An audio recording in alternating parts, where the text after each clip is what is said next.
নমস্কার বন্ধুরা, আজ আমি মশলার মায়াঘর চ্যানেল থেকে আপনাদেরকে সুস্বাগতম। আমি আজকে চিকেন কারি রেসিপি নিয়ে আপনাদের কাছে উপস্থিত হয়েছি। আজকে আমি চিকেন কারি করে দেখাবো আপনাদেরকে। প্রথমে আমি আলুটাকে ছাড়িয়ে কুচিয়ে নিচ্ছি।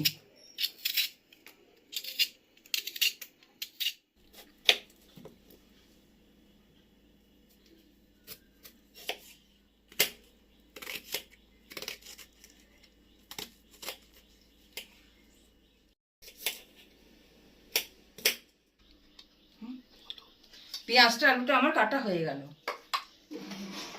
গ্যাসটা জ্বাললাম, কড়াইটা বসালাম।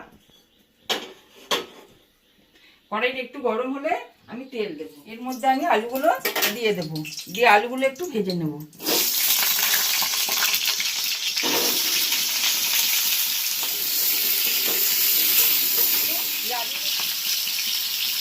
একটু লবণ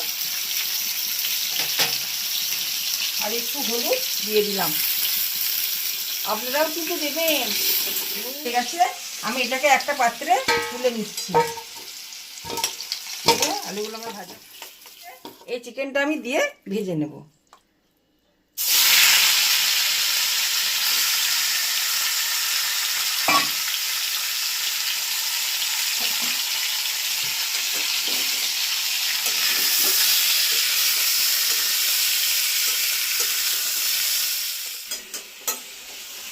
চিকেনটা আমার 30% ভাজা হয়ে গেছে।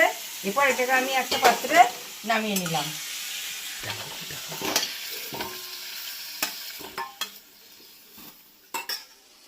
কড়াইয়ের মধ্যে আমি তেল দিলাম,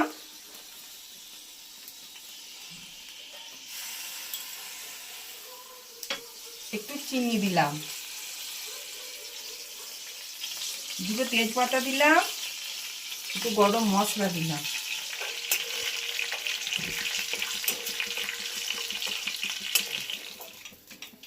এতে সামান্য আমি কাশ্মীরি লঙ্কা গুঁড়ো দিলাম। তেলটা আমার এসে গেছে, এতে আমি পেঁয়াজ কুচিগুলো দিয়ে দিলাম।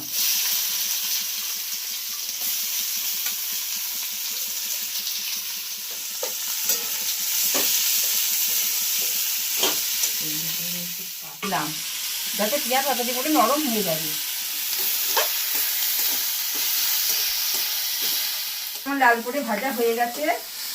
এর মধ্যে আমি আদা বাটা,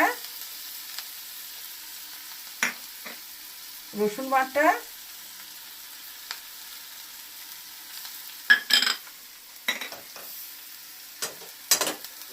দিয়ে আমি একটু নাড়াচাড়া করে নিলাম।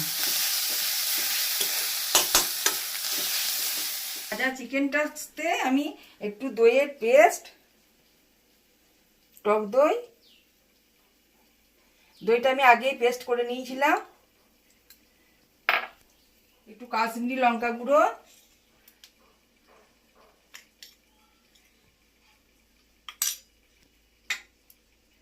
একটু ধনে গুঁড়ো,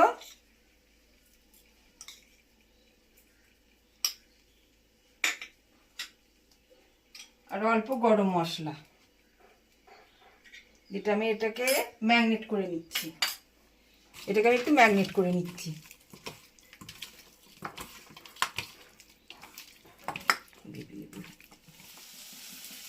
এটা আমি হলুদ গুঁড়ো দিলাম যাতে রঙটা ভালো হয়, রঙটা ভালো আসে সেই কারণে একটু। টমেটোর পেস্ট আমি আগেই করে রেখেছিলাম।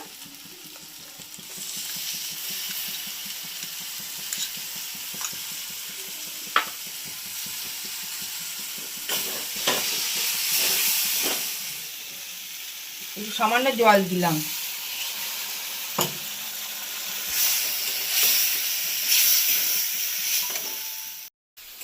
মশলাটা আমার হয়ে গেছে, হ্যাঁ, আর কাঁচা গন্ধ আসছে না। এরপর এর মধ্যে আমি ম্যাগনেট করা চিকেনটাকে দিয়ে দেব।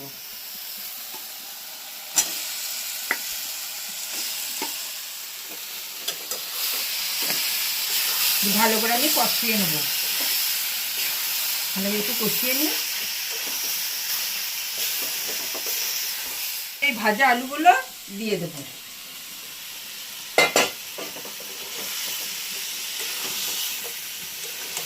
দিয়ে একটু কষিয়ে নিই।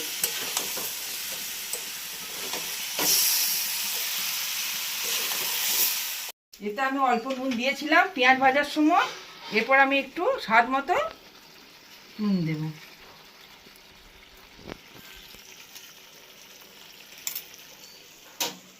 দিয়ে ঢাকা দিয়ে দেব। নুনটা দিয়ে একটু কষে নিই, দিয়ে ঢাকা দিয়ে দেব। এবার ঢাকা দিই। 10 মিনিট আমার হয়ে গেছে, 10 মিনিট সিদ্ধ করা হয়ে গেছে। এরপর আমি একটু নাড়াচাড়া করে দেখে নিচ্ছি। সিদ্ধ প্রায় হয়ে এসেছে। এরপর এটা আমি একটু জল দেব।